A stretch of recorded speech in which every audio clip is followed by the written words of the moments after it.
This is Angelo Pizzullo, manager of the Oral History Program with the Battleship New Jersey in Camden, New Jersey. Today is Saturday, August 3rd, 2019. We're on board the Battleship New Jersey, and our interview guest is Michael Gorton from Queens, New York. Mr. Gorton served on USS New Jersey during the Vietnam Commission in various roles, including working the 5-inch 38 caliber magazines. Welcome home, Mr. Gorton. Oh, thank you very much. And what is your current age?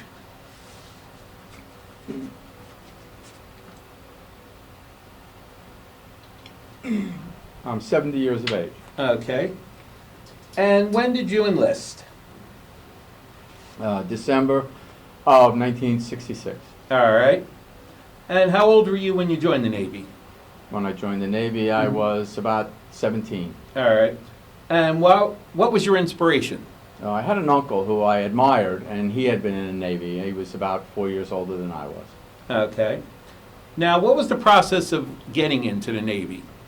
Well, the process was I had to have my parents sign a waiver so that I could join the Navy. I actually joined the Naval Reserve. I was still in high school, and it was a 2x4 program where I would do 2 years active duty and 4 years reserve. All right. Now, where did you go to boot camp? Went to boot camp in the Great Lakes. As a reservist, we were a little luckier maybe than our active duty counterparts. Our boot camp was 2 weeks. And then a 2-week cruise. Right. I happened to do them back to back. All right. So what ship were you on for that cruise? I was on the USS Bristol, which was actually my reserve ship that I was assigned to out of the Brooklyn Navy Yard. Okay. And what kind of ship was that? That was a destroyer. All right. Do you happen to remember the designation? No, I don't remember the DD designation. I'm sorry. All right. Just for my research, do you remember which Bristol it was named after? Because there's few in the United States. No, it was USS Bristol. I just don't remember. Okay, not a problem. I'll look it up. And that was in 60... 66, 67. Okay, great. All right, great. Now, besides your time on, before we talk about your time on the USS Bristol, any other stories from boot camp that you remember that you'd like to share? No, not really. It was very mundane. Make your bed, go out and march, do calisthenics, eat, go to bed, get up. Same thing every day. And again, it was only 2 weeks long, so it was not a tough deal. All right. Do you have any stories you'd like to share about your experience on the USS Bristol? Well, the USS Bristol, I learned a lot there. I was in the deck force. We made a cruise up to Halifax, Nova Scotia. We had some very, very bad weather going up and coming back, but all in all, it was enjoyable. I didn't get real seasick until the way back, but that's a story all unto itself. But going up, it wasn't bad. Okay. Now, did you go to any A schools? No, I did not. All right. And was New Jersey your first assignment? Yes. And what was your reaction when you got the orders for the battleship? Well, I was in the Brooklyn Navy Yard with, I don't know, 50 or 70 other guys who were reservists who were waiting orders. And we spent about 2 weeks there doing various little detail jobs. And then when the orders came down, people were getting Greenland, Iceland, destroyers, and we had this designation, BB-62, USS New Jersey. We had absolutely no idea what that was. And we looked it up, we found out it was a battleship, and we were like, holy mackerel. And then when we went down,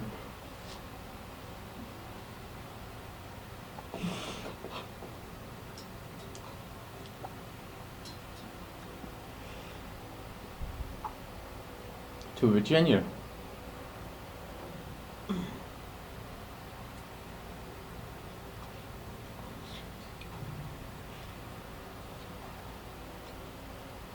Went down to Virginia and saw it for the first time.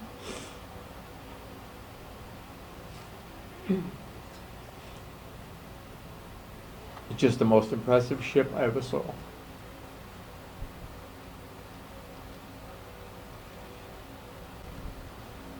Now, when you reported to the New Jersey, she was already in active service, correct? Yes, she was. I picked the ship up in Norfolk, Virginia. All right. So talk about everyday life on board. Not so much your duty stations, but just the routine. Well, everyday life in the beginning, the first 2 weeks was getting our uniforms in shape, sewing our patches on, sewing the USS New Jersey ship patch on. We were assigned to X Division. There were approximately 100 of us, and they would give us limited duties because we really weren't assigned to anyone.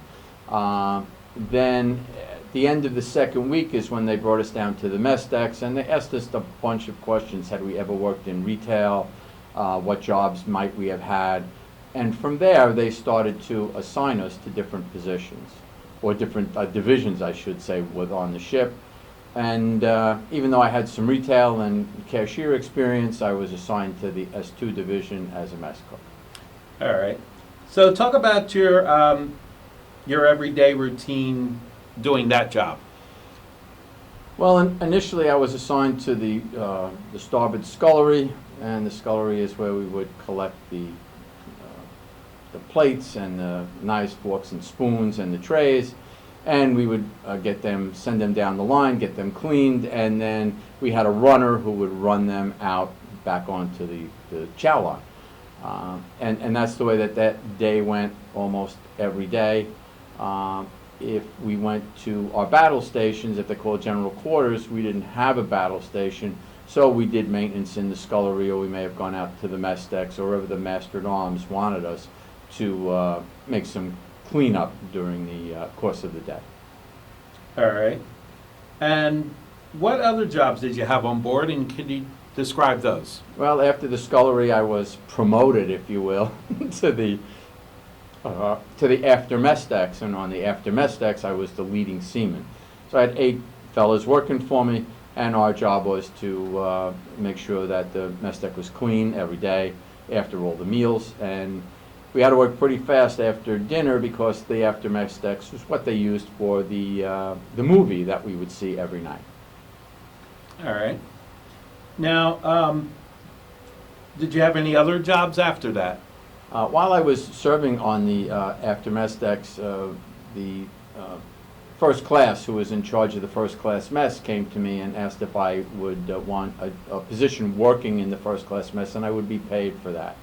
I would make sure that they had bread and milk and juice and all the items that they would need for breakfast in the morning, but I could only do that after my work hours on the after mess deck. And that didn't take much time.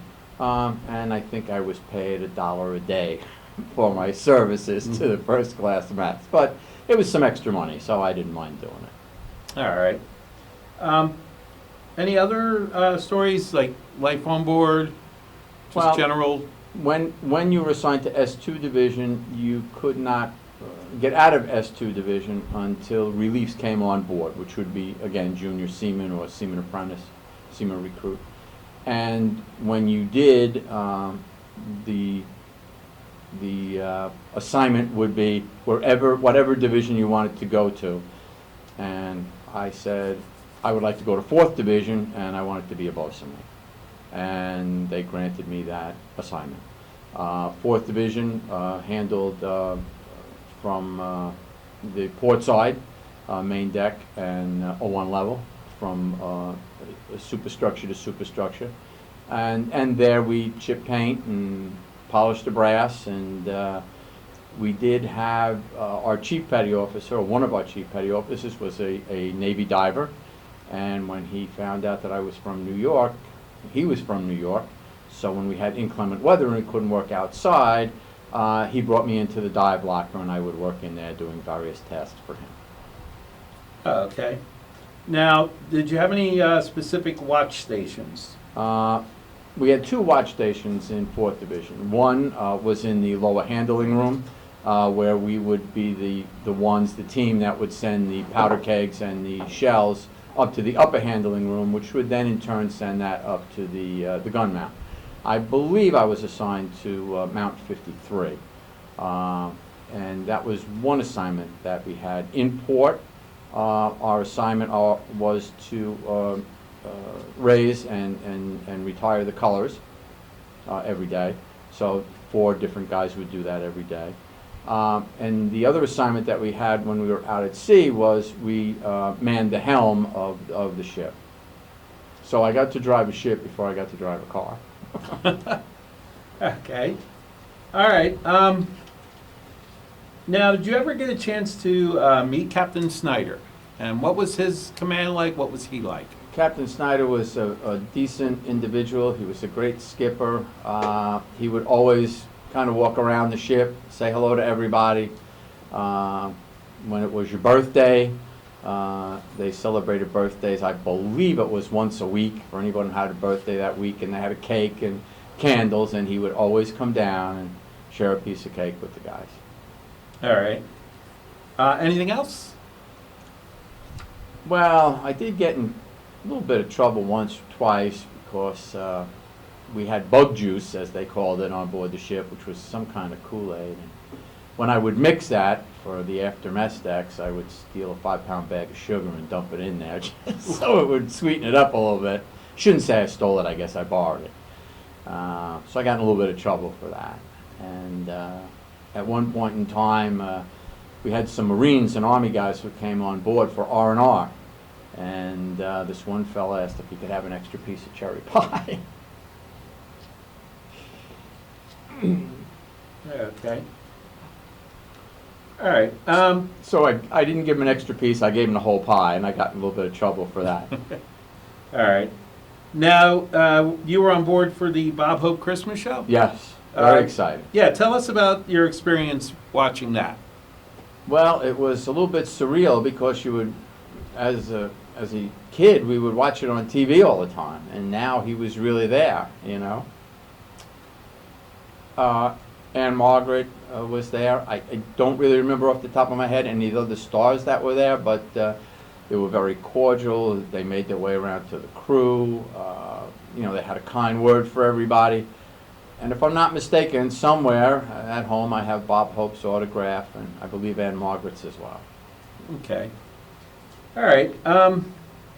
Now, did you get a chance to see the 16-inch guns fired during the deployment? Yes. And what was your just the routine for when the New Jersey was on the gun line? Well, when we were on the gun line, we could be out on deck, but we would have to be, if they were firing the forward 16-inch, we would have to be to the aft of the superstructure. If they were firing the aft guns, we would have to be forward of the superstructure. So it was very impressive to see, and I was able to get 1 or 2 photos of the shell actually leaving the mount. If you timed it right, you could get it. Mm-hmm. All right. And now there was one particular incident, I apologize I don't remember the date, where the 5-inch guns were firing continuously. Were you in the magazines for that? It was practically, was like from 8 p.m. till 5 in the morning? Yes, that's about what the duration was, and we had been on watch. So we were probably on watch a few hours before that. So we had almost 12 hours, I would say, in that gun mount. Not in the gun mount, but in the magazine. And once they started asking for shells and powder, it was nonstop, and we just kept shoving them in and sending them up above. Did you have to replenish from another magazine during that? I don't particular remember incident? if our guns did, because there were 1 or 2 guns that got too hot, and they had to cease fire on those. I don't remember which gun mounts they were, but when it was over and we got some chow, we had to go out and now clear the decks of all the powder casings that were laying around. Okay. Do you remember just approximately the date or even the month and year of that particular? No, I don't remember that. I'm Okay. sorry. No, that's all right. Now, there was the legend of the battleship with Tiger Island. Do you remember hearing about that, or? Well, I mean, I was on board at the time. Mhm. It was a gun mount that the enemy forces had up on a hill or on a mountain, and they had fired at one of our destroyers maybe the year before we got on the gun line, and so they sent us up there to see what we could do. And picture in the Stars and Stripes that came out maybe a few weeks later showed the mountain and then showed a hill. So we took the top off the mountain. All right. So a little more general questions. What ports of call did you have, and any stand out to you? Subic Bay was our home port overseas. Hawaii, I guess, was the one that stands out the most. I mean, we were in Yokosuka, Japan. That was nice. And I believe that was it. We were supposed to go to New Zealand and Australia, but rumor has it that the wives of those members that were married complained, and so the Navy sent us home. All right. Now, before you went home, you had to make a little detour due to some North Korean action. Can you describe what it was like there? Yes, we were on our way home. We were probably 3 days from stateside when the USS Pueblo was captured. And when that happened, they turned us around, and we were headed for parts unknown. They wouldn't tell us where we were going, and it seemed like every day when we would get up, the sun seemed to be in a different position. So we really weren't sure where we were headed. We did pull into Japan, I believe, and we rearmed and we refueled and resupplied. And then we headed out to sea, and I don't think it was all but 2 or 3 days later, and then we were headed back to the United States. All right. And during your time to or from Vietnam, do you remember any encounters with the Soviets? No, not off the top of my head, no. All right. Did you get to travel through the Panama Canal? And if you did, do you remember what that was like? Yes, going through the Panama Canal was very impressive. As a matter of fact, I believe it was the starboard side of the ship leaned up against one of the locks, and it started a small little fire. You could see the sparks, and they didn't really call general quarters but fire, but there was a team that was there. All right. And just for the historical record, the Panama Canal at that time was 110 feet wide, and the Battleship New Jersey is 108 feet 3 inches. So it was pretty tight, right? A little tight, yeah. All right. Did you ever cross the equator? Yes, I did. And are you a shellback? I am now. All right. Would you like to describe the ceremony that goes with that Navy tradition? Well, you would cross the equator about a week before, or even 2 weeks before. They would start to save up some of the old food, celery and lettuce and whatever else. And we did find a couple of the containers, and we threw that overboard, so we got in a little trouble for that with the guys who were already the shellbacks. But they had plenty to go around.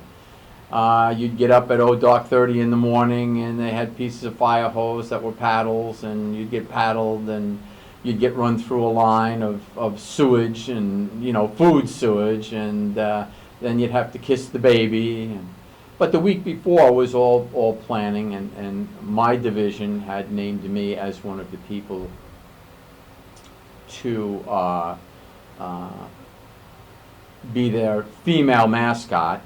And I wasn't picked out of the 4 people, so my charge was that I tried to get out of the initiation by entering the beauty contest. That was my charge. All right. But you are a shellback. Yes, I am a shellback. I have the book and the card to prove it. That's actually was my next question. Now, after the first time on the gun line for New Jersey, were you with the ship when she came home for a time being, getting ready for the second gun line? Yes, I was. I was still on board. And do you remember your reaction when the orders came down that the New Jersey was being decommissioned? Sad.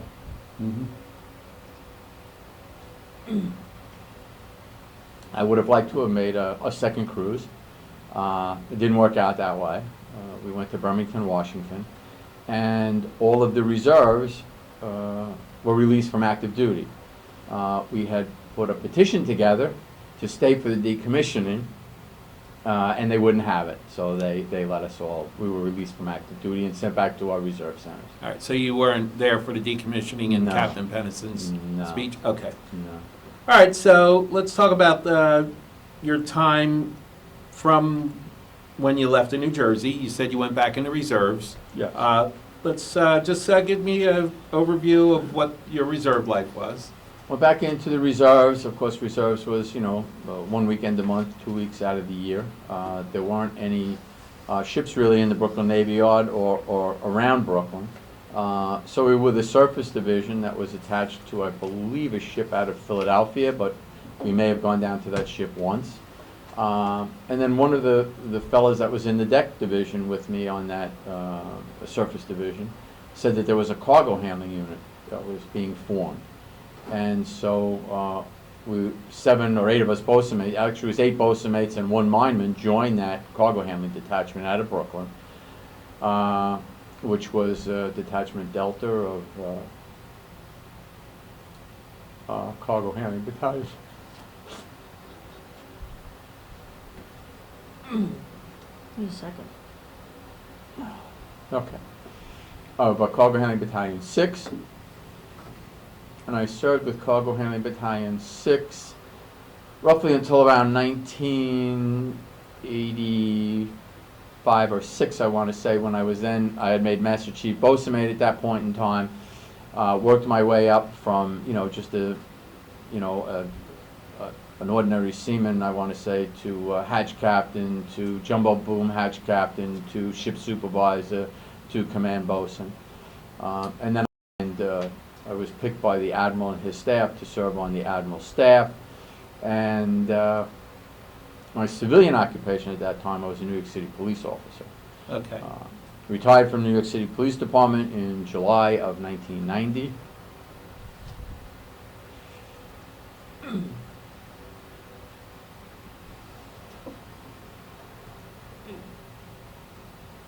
And then by August of 1990, I was on active duty for the first Gulf War. Okay. And what was your station, and what did you do for Desert Storm? I was they call me the Cargo Handling Force Command Master Chief, which was really relegated to be a position for an E-10. However, there was no official position.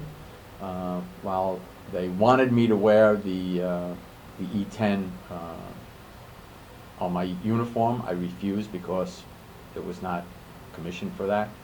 But I was still actually the senior enlisted that reported to the admiral. I was the senior enlisted for the operations division, and I was basically the eyes and ears of the enlisted in cargo handling force. Desert Storm, our job was to get the reserve cargo handling battalions ready, and we did mobilize 5.5 of our reserve battalions. Okay. And where were you stationed at the time? In a small base called Cheatham Annex, which is down in Williamsburg, Virginia. Okay. So were you later deployed to the actual combat zone? No, I hadn't flown into the combat zone. There was talk of me going in as senior enlisted, but I just felt that was not fair, because I would be going in and getting the same ribbons that people were getting and medals that people were getting that were actually in country, working day in and day out. Okay. And when did that deployment end? I stayed on for a full year on active duty. They did want some presence just in case. So there was a handful of us, roughly 6 of us, 1 officer and 5 senior enlisted.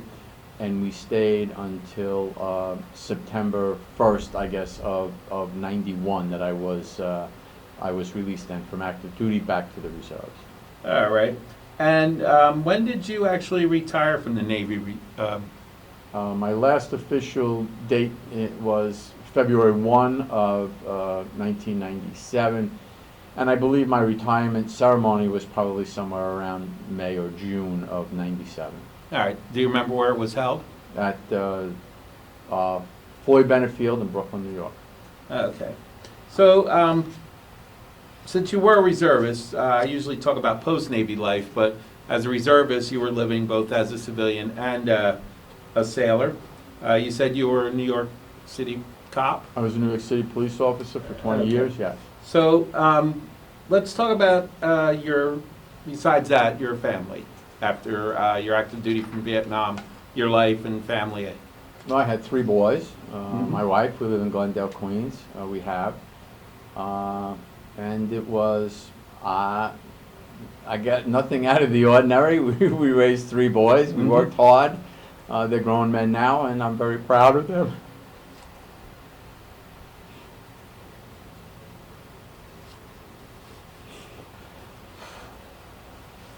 All right. Any grandkids? 1 grandson. All right. Yeah, we're good. Now, is this the first time you've been back to the ship since disembarking as a sailor? No, this is my 3rd time back. 3rd time back? And what's your, how was it to see her again? No, terrific. All right. Let me go back. Especially terrific being my whole family was with me. Yeah, okay. Now, let me go back to a couple of, is there any other memories from the Vietnam Commission that you'd like to share? For instance, did you get to see Captain Snyder open his pool? Well, yes, we got to see Captain Snyder swim in his pool. I think he was the only one that swam in it for about a half hour, and then I think it was drained. I don't remember that off the top of my head, but it kind of seems that it was one quick swim. All right. Anything else from the Vietnam Commission? Any other stories you'd like to share from your time on board? No, I mean, met a lot of great guys. Taught me to be a man. All right. And what impact on your life did naval service have for you, both active and reserve?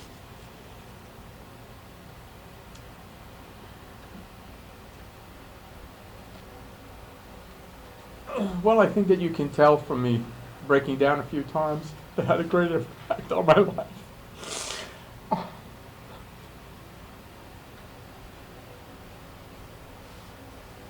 Okay. And our final question, more of a legacy statement, because this might be seen by historians, educators in the future. Just any open thoughts about your time that we're in now, as far as living, and what would you like to leave as a statement? It's really open-ended. I think that my time in the military was the best.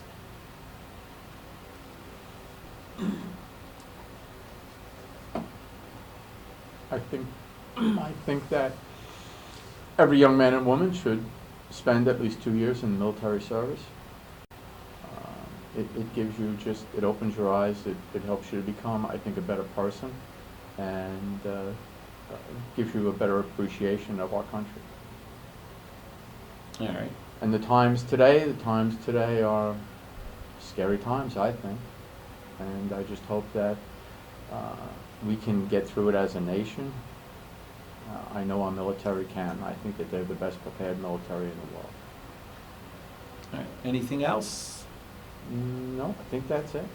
All right. Well, I want to thank you for your service Thank you. and taking time to join us. Thank you.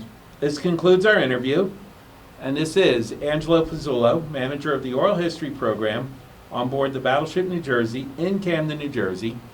Today is Saturday, August 3rd, 2019. Our interview guest was Michael Gorton from Queens, New York. And this recording and any transcripts, abstracts, or indexes made from the recordings will be stored in the Oral History Department of the Battleship New Jersey, the Library of Congress Veterans History Project, and the New Jersey State Library System. All recordings will be made available to writers, researchers, teachers, and historians. And again, I want to thank you for coming aboard, and I hope you enjoyed your time on board. Just real quick, how's she look? Looks great. All right. And anything else? No, that's it. Thank you very much for your time. All right. Well, it was our pleasure to have you home, and thank you again for coming aboard. This is Angelo Pizzullo signing off.